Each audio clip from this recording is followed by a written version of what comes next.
이제 장마가 끝났나요? 장마가 끝난 것 같죠?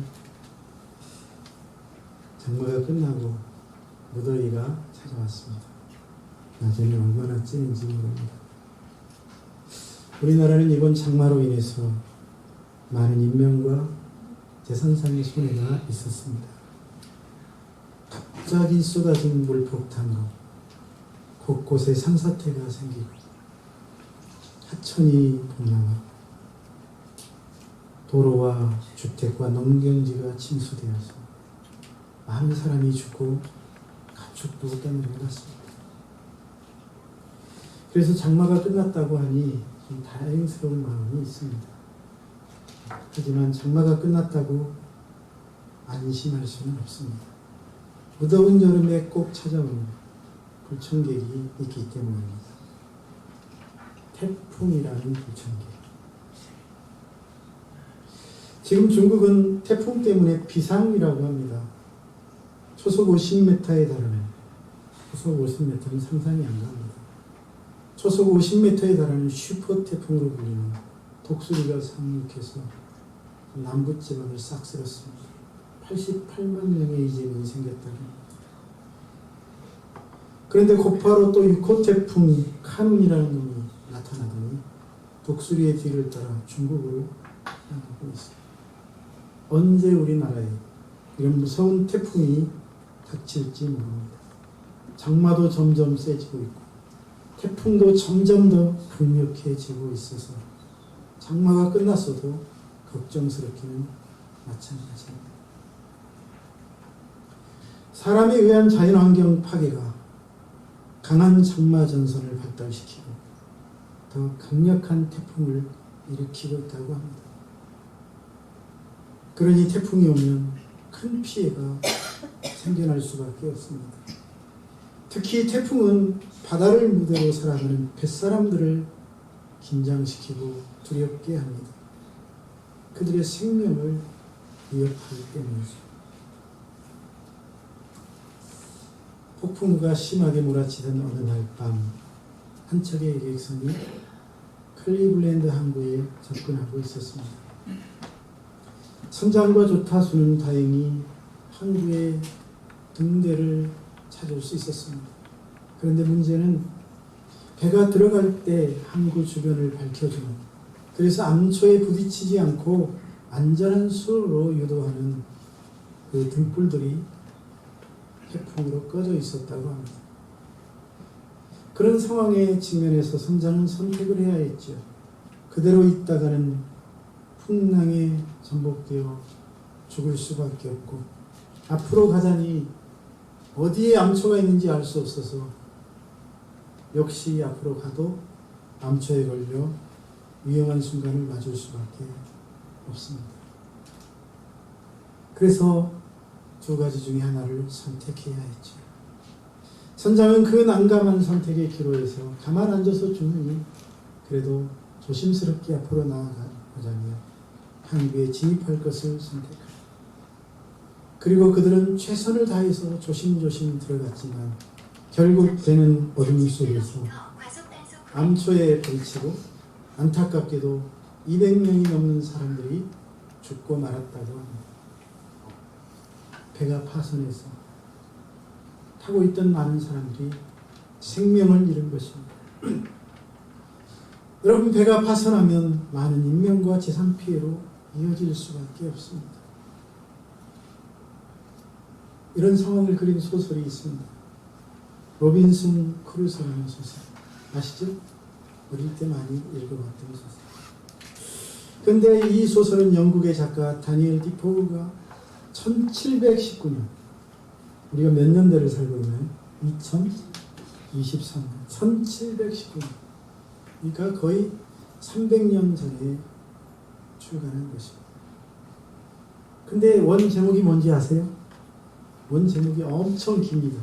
로빈슨 크루소가 아니에요. 원 제목은 이렇습니다. 잘 들어보세요.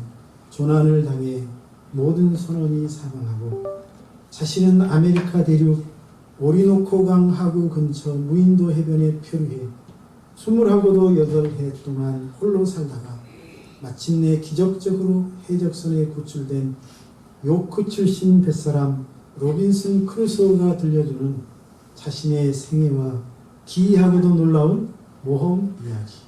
이게 원래 제목이에요. 이런 제목이 있는지도 몰랐죠.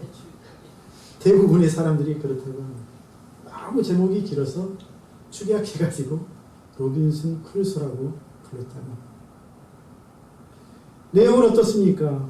로빈슨 크루소라는 사람이 배를 타고 항해에 나섰다가 그만 풍랑을 만나 난파되고 마는데 그 배에 타고 있던 모든 사람들이 죽었지만 그 사람만 홀로 살아남아서 한 무인도에 상륙해서 힘겹게 살아가다가 구조된다는 이야기입니다. 무인도의 삶은 어떻게 보면 낭만적이라고 할 수 있겠지만 사실은 비참한 것입니다. 그렇습니다.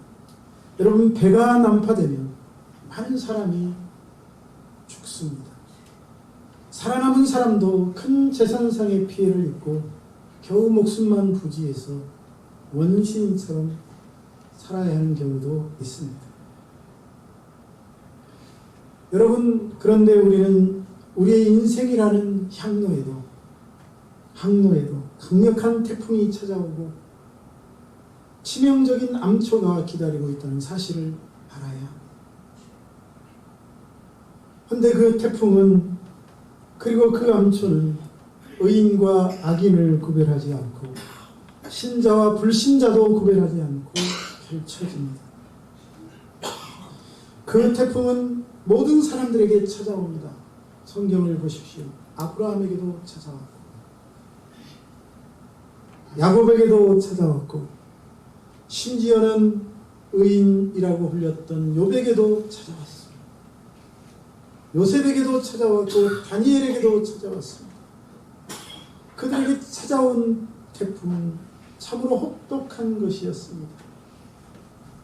그뿐만이 아닙니다. 심지어는 예수님과 함께 바다를 건너가던 제자들에게도 태풍이 찾아왔다는 사실이죠.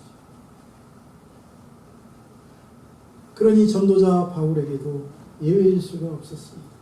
바울도 자신의 인생을 던져버리고 오직 예수님의 복음을 전하기 위해서 살았지만 그리고 복음을 전하기 위해서 이방 지역을 누볐지만 3번이나 파선을 당하는 경험을 하지 않았어요.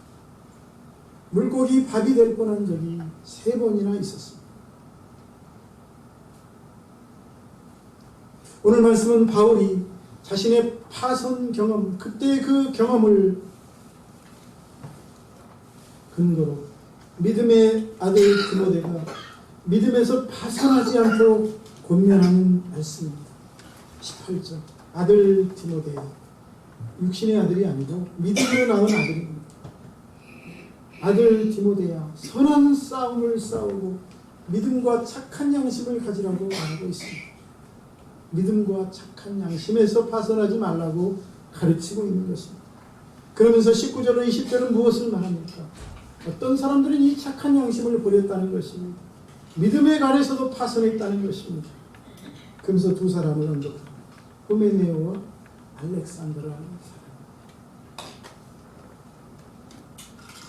예수님의 제자 중에도 가룟 유다가 파선했는데 바울에게도 파선하는 사람이 없었겠습니까? 무엇 때문에 그들이 파선했을까? 도대체 우리는 어떻게 하면 믿음에서 파선하지 아니하고 마지막까지 이 신앙의 항해를 잘 마치고 우리의 목적지인 천국까지 잘 달려갈 수 있겠습니까? 무엇보다도 우리가 신앙생활에 있어서 파선하지 않으려면 약한 곳을 보수해야 합니다. 따라합시다. 약한 곳을 수리하자. 약한 곳을 먼저 수리해야 됩니다. 여러분, 배를 타고 거친 파도를 헤치고 바다를 향해 나아가면 가장 먼저 해야 할 일은 나가기 전에 배가 안전한지 확인하고 약한 곳은 없는지 확인하고 약한 곳을 먼저 수리해야 합니다. 약한 곳을 보수해야만 풍랑 앞에서도 배가 깨지지 않고 굳건히 버틸 수 있습니다. 여러분, 신앙생활은 다르다고 생각하십니까? 그렇지 않습니다. 성도들이 믿음이라는 배를 타고 이 악한 세상을 안전하게 항해해서 안전한 천국에까지 도달하고자 한다면 우리는 무엇보다도 자신의 약한 부분이 무엇인지 점검하고 그것을 먼저 보수해야 하겠습니다. 내 믿음의 약점과 내 신앙의 부족한 부분들이 무엇인지 알아야만 수리를 할 수 있지 않겠습니까? 만약 하나님의 말씀에 있어서 부족하면 말씀을 보충해야 하겠지요. 성령의 충만을 받지 못했다면 성령 충만을 받아야 할 것입니다. 믿음이 부족하면 큰 믿음을 갖도록, 사랑이 부족하면 하나님의 사랑으로 충만해지도록 노력해야 하겠습니다. 기도가 부족하고 열정과 헌신이 부족하고 영혼을 사랑하는 마음이 없다면 그것을 빨리 보충해야만 이 악한 세상에서 파산하지 아니하고 안전하게 항구에까지 이룰 수 있을 줄로 믿습니다. 열정과 헌신을 가득 채워야 합니다. 그래야만 우리는 거센 죄악의 태풍 속에 휘말리지 아니하고 지배한 세상의 유혹이라는 풍랑에 휩쓸리지 않을 수 있습니다. 만약 수리해야 할 부분들을 수리하지 않고 그대로 항해에 나선다면 바로 그것 때문에 파선하고 좌초될 수밖에 없다는 사실을 잊지 말아야 합니다. 여러분, 아담과 하와가 파선한 것은 무엇 때문이었습니까? 가인은 또 무엇 때문에 범죄하였고 고라와 다단과 아비람은 무엇이 걸림돌이 되어서 침몰해야 했습니까? 사울왕은 또 무엇 때문에 몰락했고 가롯유다는 또 무엇 때문에 존귀한 스승을 배반하고 영광스러운 제자의 자리에서 이탈하고 말았습니다. 이유가 없을 수 없겠지만 무엇보다도 가장 중요한 것, 자신들의 약한 부분을 수리하지 않았기 때문입니다. 만약 이들이 자신들의 약점과 부족한 부분들을 알고 미리 보수했다고 한다면 그들은 파선하지 않았을 것입니다. 좋아, 여러분, 나의 약점이 무엇인지, 나의 부족한 부분이 무엇인지, 믿음의 항해를 하기 위하여 꼭 필요한 것은 무엇인지, 내가 과연 갖추고 있는지 살펴보고 부족하다면 빨리 보충해야 할 것입니다. 열처녀의 비유가 말하고 있는 것이 무엇입니까? 미련한 사람은 등을 들고서도 기름이 있는지 없는지 확인하지 않습니다. 하지만 지혜로운 사람은 등과 함께 기름을 들고 신랑을 맞을 준비를 한다는 것이죠. 기름을 준비하지 않은 5 처녀들은 그 부족한 부분 때문에 신랑을 맞지 못하고 천국에 들어가지 못했다는 비유를 예수님이 우리에게 해주신 이유가 무엇입니까? 부족한 부분을 미리 준비하라는 말씀이 아니겠습니까?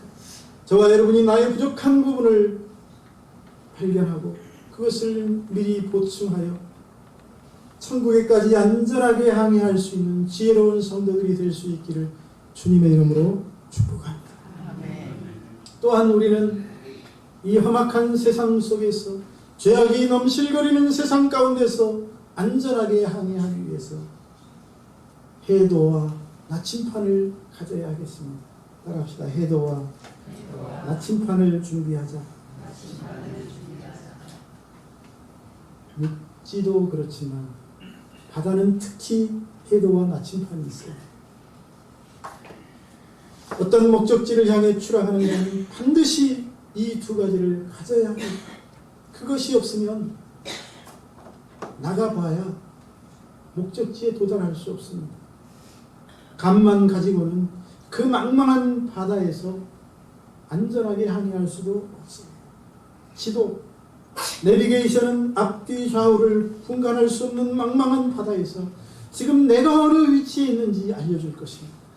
이 큰 바다, 산도 땅도 섬도 보이지 않는 이 망망한 바다에 지금 내가 어디쯤 있는지 정확하게 알려주는 것이 내비게이션이며 지도입니다. 또한 나침반은 내가 가고 있는 방향이 올바른 방향인가, 과연 목적지 쪽을 향하여 나아가고 있는가를 알려줄 것입니다. 아무리 풍랑이 치고 그래서 배가 몇 바퀴를 돌고 방향 감각을 상실했어도 나침반만 딱 들여다보면 내가 어느 방향으로 가야지, 나의 목적지가 어느 쪽에 있지 깨닫고 방향을 잡아 다시 나아갈 수 있는 것입니다. 만약 이 두 가지가 없다면 우리는 바다에서 내가 어디에 지금 있는지, 내가 가야 할 목적지가 어느 쪽인지 알 수 없고 찾을 수 없습니다. 그래서 그 큰 바다를 뱅글뱅글 돌다가 전혀 다른 방향, 목적지와 오히려 상관없는 반대되는 방향으로 나아가는 경우도 많습니다. 그러다가 가진 모든 에너지를 낭비하고 암초를 만나거나 태풍을 만나 파산하는 경우도 있습니다. 그러므로 항해하기 전에 가장 중요한 해도와 나침판을 준비해야 할 줄로 믿습니다. 믿음 생활도 똑같습니다. 우리가 이 세상이라는 망망한 바다에서 같은 자리를 뱅글뱅글 돌지 않고 성장하기 위해서 전혀 다른 방향으로 나아가지 않고 하나님이 기뻐하시는 삶의 방향을 따라 나아가려면, 그래서 파선하지 아니하고 목적지에 도착하려면 정확한 지도와 나침판이 필요하겠죠. 그 나침판이 무엇입니까? 바로 하나님의 말씀인 줄로 믿습니다. 따라합시다. 하나님의 말씀. 하나님의 말씀이 지도요, 내비게이션이요, 나침판인 줄로 믿습니다. 하나님의 말씀은 우리가 나아가야 할 올바른 삶의 방향을 알려줍니다. 하나님의 말씀은 우리에게 참된 인생의 목적을 알려줍니다. 그리고 하나님의 말씀은 우리를 평강의 길로, 행복의 길로, 생명의 길로, 영생의 길로 이끌어줍니다. 그래서 시편 기자는 말했습니다. 주의 말씀은 내 발에 등이고 내 길에 빛이라고. 할렐루야. 하나님의 말씀이 내 발에 등이고 내 길에 빛이라는 사실을 믿으시기를 축복합니다. 그래서 그는 말합니다. 오직 여호와의 말씀을 즐거워하며 그 율법을 주야로 묵상하리다. 내가 주의 법도들을 작은 소리로 엎드리고 주의 길들에 주의하며 주의 율례들을 즐거워하며 주의 말씀을 잊지 않겠다고 말합니다. 그렇습니다. 하나님의 말씀은 세상이라는 바다, 인생이라는 바다를 항해하는 성도들에게 해도와 나침판과 같은 것입니다. 이 말씀은 우리에게 분명한 인생의 목적을 알려주고 우리가 달려가야 하고 힘써야 할 삶의 방향이 무엇인지를 제시해 줍니다. 뿐만 아니라 하나님의 말씀은 우리에게 각종 위험한 것들도 알려줍니다. 내 아들아, 악에서 떠나라. 음녀를 멀리하라. 내 아들아, 부모에게 순종하라. 이웃을 도적질하지. 각종 위험한 것들을 알려줍니다. 왜 알려줍니까? 파선하지 않도록 하기 위함. 믿음에서 파선하지 않도록 알려주는 것입니다. 그러므로 태풍이 휘몰아치는 죄악의 바다를 향해 항해하는 우리는 이 하나님의 말씀을 반드시 몸에 지녀야 할 줄로 믿습니다. 하나님의 말씀을 가까이 하고 시편 기자처럼 그 말씀을 즐거워하고 주야로 묵상해야 합니다. 그 말씀을 작은 소리로 엎드리고 손목에 메고 이마에 붙이고 문인방과 인설주에 그래서 바르라고 말하는 것입니다. 우리는 하나님의 말씀이라는 거울로 항상 자신의 삶을 비춰보고 그 말씀을 통해서 더 온전하고 건강한 믿음의 사람으로 거듭나야 할 줄로 믿습니다. 우리 교회 성도님들이 지혜로운 성도님들이 되어 삶의 해도와 나침판과 같은 하나님의 말씀을 가까이 하고 그 말씀을 통해서 성공적이고 안전한 항해를 할 수 있기를 주님의 이름으로 축복합니다. 마지막 우리가 안전한 항해를 하고자 한다면 무엇보다도 유능한 선장을 모셔야 합니다. 따라합시다. 유능한 선장. 유능한 선장이 있어야 합니다. 좋은 선장을 만나야 합니다. 여러분, 배에는 선장이 있지요. 선장이 배를 통솔합니다. 그래서 시시각각 변하는 다양한 상황 속에서 배를 안전하게 운행합니다. 배의 상태를 살피고 선원들을 지휘하고 배를 목적지까지 운행해 나가는 것이 바로 선장의 몫입니다. 그래서 선장이 중요합니다. 누가 배의 선장을 맡느냐에 따라서 그 배의 운명이 달라집니다. 선장에게 달려있기 때문입니다. 배의 안전도 성공적인 항해의 여부도 선장의 손에 달려있습니다. 유능한 선장은 풍랑을 만나거나 태풍을 만났을 때 흔들리지 않고 잘 대처해서 극복해 나갑니다. 지혜로운 선장은 다양한 환경 속에서도 배를 목적지까지 안전하게 운행해 나갑니다. 하지만 무능한 선장을 만난다면 어떻게 될까요? 태풍이나 풍랑 앞에 잘못된 선택을 하고 난파되기 쉽습니다. 그것에 휩쓸려서 엉뚱한 곳으로 가기 쉽습니다. 그러므로 어떤 선장을 모셨느냐가 중요한 줄로 믿습니다. 우리 신앙생활에 있어서 똑같습니다. 유능한 선장을 만나면 태풍을 만나도 큰 풍랑을 만나도 두려워할 필요가 없습니다. 파선하지 않고 안전한 목적지에 도달할 것이기 때문입니다. 그렇다면 우리가 선장으로 모실 수 있는 유능한 분이 있습니까? 우리가 믿고 우리 인생을 맡길 만한 훌륭한 선장이 있습니까? 네, 있습니다. 그분은 바로 예수 그리스도이십니다. 우리 예수님은 선장으로서 확실한 분이십니다. 우리가 이 세상에서 가장 믿을 수 있는 유일한 선장, 그 선장이 예수 그리스도이신 줄로 믿습니다. 예수님의 말씀 한마디면 거칠게 몰아치는 바람과 파도도 금세 잠잠해집니다. 예수님이 말씀하시면 우리의 힘으로 어떻게 할 수 없는 무서운 병마도 떠나가고, 예수님이 손을 얹으시면 군대 귀신이라 할지라도 소리를 지르고 물러가는 줄로 믿습니다. 예수님이 외치시면 죽은 소녀가 일어나고 죽은 청년이 다시 살아나며 이미 죽어 장사 지낸 사람마저 수위를 감은 채 무덤 속에서 뛰어나오는 일들이 일어날 줄로 믿습니다. 예수님이 저주하시면 아무리 무성하고 왕성한 무화과 나무라 할지라도 금세 말라버리지만, 우리 예수님이 축복하시면 보리떡 5개 물고기 2마리가 5,000명을 먹이고 남기는 역사가 일어나고, 예수님이 손들어 기도하시고 나누어주면 떡 7개와 물고기 2마리가 4,000명을 먹이고 7광주리를 남기는 역사가 일어나는 줄로 믿습니다. 도대체 예수님이 누구시기에 이런 일들이 일어납니까? 예수님은 이 세상을 만드신 분이십니다. 예수님은 지금도 세상을 섭리하고 다스리시는 분이십니다. 예수님은 모든 인생들의 삶을 주관하시는 분이십니다. 그래서 예수님은 모든 사람들보다 더 지혜롭고 예수님은 모든 사람보다 더 뛰어난 분이십니다. 또한 예수님은 사람을 창조하신 분이십니다. 우리의 성격도 우리의 마음도 다 예수님이 만드셨습니다. 그러므로 예수님은 우리 자신보다 더 잘 아시는 분이십니다. 예수님은 우리 인생들을 누구보다도 잘 아십니다. 따라서 예수님은 우리가 안심하고 우리 인생을 맡길 수 있고 우리의 운명을 맡길 만한 믿음직한 분이신 줄로 믿습니다. 또한 우리 예수님은 실수하는 법이 없습니다. 한 번 말씀하시면 모든 일들이 그대로 진행되고 이루어지고, 예수님 말씀하시면 반드시 이루어지는 줄로 믿습니다.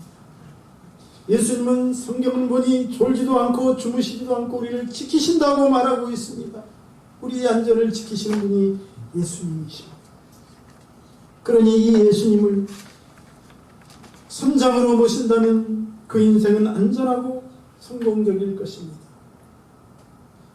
죄악의 바다를 건너갈 때도 그것들이 침몰하지 못하도록 우리를 보호하실 것입니다. 이 예수님이 선장이 되시면 결코 그래서 파선하는 일이 없습니다. 그렇다면 예수님이 과연 나의 선장이 되어 주실까요? 염려하지 마십시오. 예수님은 기꺼이 우리의 선장이 되어 주시고 기꺼이 우리의 목자가 되어 주시겠다고 약속하셨습니다. 마태복음 11장 28절 수고하고 무거운 짐진 자들아 다 내게로 오라. 내가 너희를 쉬게 하리라. 내게로 오래 쉬게 해주시겠다는 것입니다. 계시록 3장 20절 볼지어다 내가 문 밖에 서서 두드리노니 누구든지 내 음성을 듣고 문을 열면 내가 그에게로 들어가서 그와 더불어 먹고 그는 나와 더불어 먹으리라. 요한복음 10장 7절로 9절입니다. 예수께서 다시 이르시되 내가 진실로 너희에게 말하니 나는 양의 문이다. 내가 문이니 누구든지 나로 말미암아 들어가면 구원을 받고 들어가며 나오며 꼴을 얻으리라. 할렐루야. 여러분 이런 말씀들이 무슨 말입니까? 예수님이 우리의 선장이 되어주시기를 원하시고 우리의 목자가 되어주시겠다는 말씀인 줄로 믿습니다. 그러니 여러분 오직 주 예수 그리스도를 선장으로 모시기를 권합니다. 그래서 고해와 같은 이 세상에서 암초에 걸리거나 파손하지 아니하고 죄악의 풍랑이 몰아치는 이 험한 바다에서 침몰하지 아니하고 안전한 항해를 통해 우리의 목적지인 천국에 이를 수 있기를 주님의 이름으로 축복합니다. 아멘. 사랑하는 성도 여러분, 우리 믿음의 사람들은 거칠고 험한 바다를 항해하는 배와 같습니다. 세상이 너무나 악하고 사단의 유혹이 너무나 많기 때문에 우리가 이런 인생길에서 파손하지 않으려면 어떻게 해야 하겠습니까? 무엇보다도 먼저 자신을 돌아보고 약한 곳을 수리하십시오. 또한 해도와 나침판을 준비하십시오. 유능한 선장이신 예수 그리스도를 구주와 주님으로 영접하시기를 주님의 이름으로 축복합니다. 기도하겠습니다. 살아계신 하나님, 오늘도 하나님의 말씀을 통해 이 험악한 세상길을 걸어가는 우리가 이 거친 바다에서 침몰하지 아니하고 안전하게 목적지까지 항해하려면 어떻게 해야 되는지를 깨닫게 해주시니 감사합니다. 우리 교회 모든 성도님들이 오늘 주신 말씀을 붙들고 먼저 자신을 돌아보며 부족한 부분들을 채워갈 수 있도록 도와주시고 온전한 모습으로 성장하여 하나님 앞에 정말 영광을 돌리는 그런 성도로 설 수 있도록 인도해 주옵소서. 또한 하나님의 말씀과 예수 그리스도를 선장으로 모시고 정말 험난한 광대한 바다를 안전하게 건너갈 수 있는 지혜로운 성도들이 될 수 있도록 인도해 주시옵소서. 그래야 마침내 하나님 앞에 서게 하시고 천국 영생을 누리며 주님께 칭찬 듣는 귀한 종들로 설 수 있도록 도와주시옵소서. 예수님의 이름으로 축복하고 기도하옵나이다.